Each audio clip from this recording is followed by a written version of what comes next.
32 రోజులలో జరగబోయే పార్లమెంట్ ఎన్నికల్లో ఇక్కడికి వెళ్ళి పోటీ చేస్తున్న కుందూరు రఘువీరెడ్డి గారిని కనీ విని జరగని మెజార్టీతో గెలిపించాలని హిందూ ముస్లిం సిక్కు అన్ని కుల మతాలకు అతీతంగా అందరికీ కూడా విజ్ఞప్తి చేస్తూ, ఎందుకంటే దేశంలో ఉన్న పరిస్థితుల దృష్ట్యా మీరు చూస్తున్నారు ఈరోజు కులాల మతాల మధ్యలో ఘర్షణలు పెట్టడం, దానికి మాకు 370 వస్తాయి, 400 సీట్లు వస్తాయి అని చెప్పి రాజకీయాలు చేస్తూ జరుగుతున్న ఈ సందర్భంలో ఇలా భారతదేశం అంతా ఐక్యంగా ఉండడానికి జరిగే ఎన్నికలు ఇవి, ఆషామాషి ఎన్నికలు కాదు.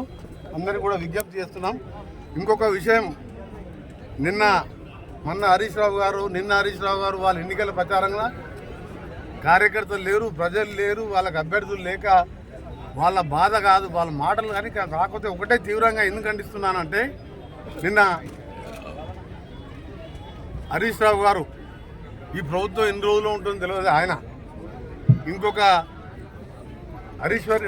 మహేశ్వర్ రెడ్డి అని ఒక ఆయన ఈరోజు దీంట్లోనే 5 గ్రూపులు ఉన్నాయని చెప్పి ఆయన చిట్చాట్లో మాట్లాడుతూ చేస్తున్న సందర్భంగా నేను ఒకటే మాట చెప్పదలుచుకున్నాను. మీరు విజ్ఞతతోని మాట్లాడండి. మీరు ప్రజాస్వామ్యంలో ఎన్నికలు జరిగిన తర్వాత 5 ఏళ్ల వరకు ఆ ప్రభుత్వం ఉంటుంది.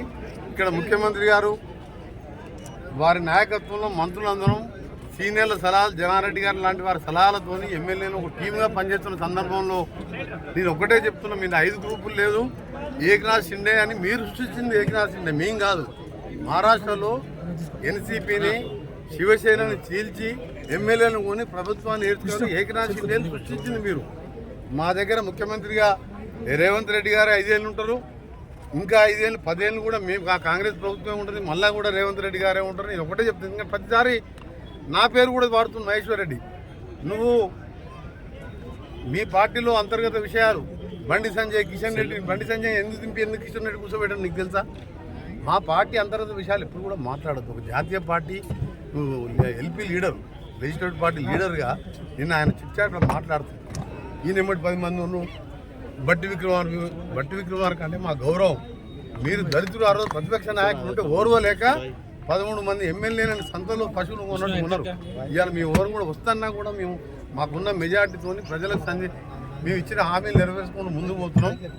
అందుకనే చెప్తున్నాం. ఈరోజు మళ్ళీ ఎందుకు క్లారిఫై చేస్తున్నా అంటే, గడుకోసారి మీరు హరీష్ రావు గారు కానీ మహేశ్వర్ రెడ్డి గారు కానీ ఎవరైనా మాట్లాడే ముందు ఆలోచించుకొని మాట్లాడండి.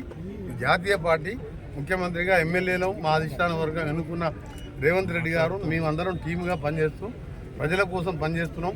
100 ఏళ్ళు 10 ఏళ్లలో 100 ఏళ్ళ వెనుకకి తింటున్న ఈ తెలంగాణని ఇవాళ నల్గొండ జిల్లా, కృష్ణా, మహబూబ్నగర్, ఖమ్మం జిల్లాను ఎండబెట్టిన మీరు ఇవాళ 36 సీట్ల 33 సీట్లు ఇవాళ కాంగ్రెస్ 60-70 వేల మెజార్టీతో గెలిచినాం.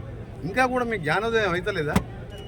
అందుకనే కోమటిరెడ్డి వెంకరెడ్డి అనే పదవి ఎప్పుడు కూడా తీసుకోవద్దు. నేను ఒక క్రమశిక్షణ కార్యకర్తని ఇవాళ ఒకటే చెప్తున్నాం. రేవంత్ రెడ్డి గారు 10 ఏళ్ళు ముఖ్యమంత్రి ఆయనే ఉంటాడు, 10 ఏళ్ళు కాంగ్రెస్ ప్రభుత్వం ఉంటుంది, 14 సీట్లు గెలవబోతున్నాం.